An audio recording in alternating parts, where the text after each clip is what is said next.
नाम है आनंदमयी और आपने देखना शुरू कर दिया है प्रेस बिहार।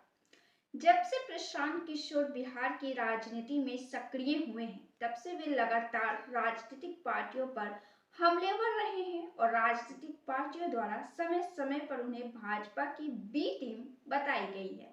लेकिन सियासी हलकों में इस बात की चर्चा काफी तेज रही थी कि प्रशांत किशोर यदि बिहार की राजनीति में उभरते हैं तो राष्ट्रीय जनता दल के लिए यह अच्छा नहीं होगा। जनता के लिए सबसे पहले राष्ट्रीय जनता दल को दरकिनार कर जनसुराज एक बेहतर विकल्प के तौर पर उभरेगा। और अब अगले साल चुनाव होने के पहले यह स्थिति पर से भी पर्दा उठने लगा है। प्रशांत किशोर तेजस्वी को न केवल राजनीतिक तौर पर निशाने पर लेते हैं, बल्कि व्यक्तिगत तौर पर भी प्रशांत किशोर द्वारा तेजस्वी यादव पर किए गए कटाक्ष पर कड़ा कटाक्ष होता है। जैसे कि वे लालू यादव की वजह से सत्ता में आ गए, इस तरह के बयान प्रशांत किशोर उठाते रहते हैं। वे न केवल परिवारवाद पर हमला करते हैं, बल्कि तेजस्वी यादव के शिक्षा और विरासत पर तीखा अटैक करने से पीछे नहीं रहते हैं। अब विधानसभा चुनाव में राघोपुर विधानसभा काफी अहम विधानसभा क्षेत्र है और यह इसलिए कि यहाँ से लालू प्रसाद यादव विधायक जीत चुके हैं, राबड़ी देवी ने जीत हासिल की है और यह विरासत बढ़ते हुए उनके छोटे बेटे तेजस्वी प्रसाद यादव के हिस्से में गया। और सबसे दिलचस्प बात यह है दोस्तों कि यहाँ से लालू यादव ने जीत दर्ज की, राबड़ी देवी ने जीत दर्ज की, उसके बाद तेजस्वी यादव ने भी यहाँ जीत दर्ज की। यहाँ से कभी भी भाजपा पार्टी ने जीत नहीं दर्ज की है। हाँ, जनसंघ ने एक बार जीत हासिल की थी, साल 1967 में हरिवंश नारायण सिंह ने जीत हासिल की थी, लेकिन उसके पहले साल 1957 में वे कांग्रेस के उम्मीदवार रह चुके थे। भाजपा उम्मीदवार को यहाँ मुंह की खानी पड़ी है। यही वह विधानसभा वैशाली जिले में आता है और हाजीपुर लोकसभा क्षेत्र के अंतर्गत आता है। इस सीट से एक तरफ जहां जनसुराज के सुप्रीमो प्रशांत किशोर यहां से मैदान में उतर सकते हैं, तो वहीं दूसरी तरफ तेजस्वी यादव का भी पसीना छूट रहा है। ऐसा लगता है कि तेजस्वी यादव के हलक में कौन अटक गया है। प्रशांत किशोर के इस ऐलान से ऐसा नहीं कि प्रशांत किशोर यहाँ से जीत ही जाए, यह भी हो सकता है कि तेजस्वी यादव को दबाव में लाने के प्रशांत किशोर की पार्टी ऐसी बात कर रही है, क्योंकि राघोपुर का यह चुनाव प्रतिष्ठा का विषय हो जाएगा। प्रशांत किशोर के तेजस्वी यादव के सिटिंग सीट पर लड़ने की बात सामने आ रही है।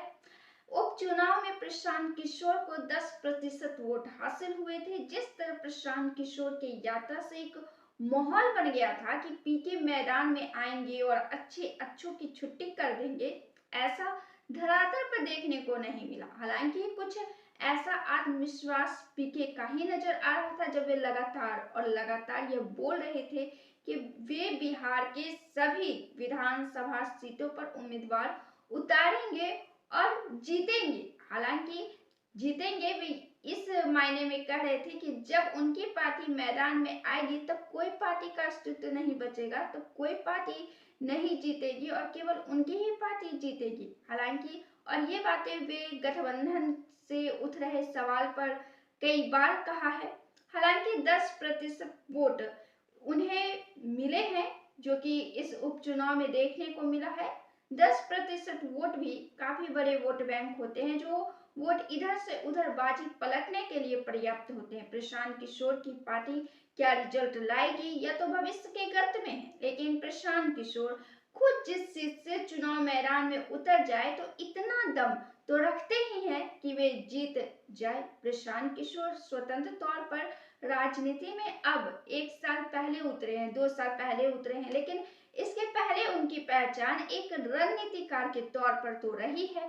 बहरहाल राघोपुर विधानसभा से तेजस्वी यादव बीएस प्रशांत किशोर मैदान में होंगे तो फिर यह चुनाव काफी उत्सुक हो जाएगा और इसके साथ ही इस विधानसभा क्षेत्र में सियासी धरातल गर्म हो जाएगा। एक तरफ तेजस्वी यादव के समर्थक होंगे और दूसरी तरफ प्रशांत किशोर के समर्थक होंगे। कौन जीतेगा और कौन हारेगा यह भी काफी रोचक हो चलेगा। अगर तेजस्वी यादव जीत जाते हैं तब तो उनकी प्रतिष्ठा बचेगी, वरना प्रशांत किशोर के हाथों उनके सिटिंग सीट जाने का खतरा पैदा हो जाएगा।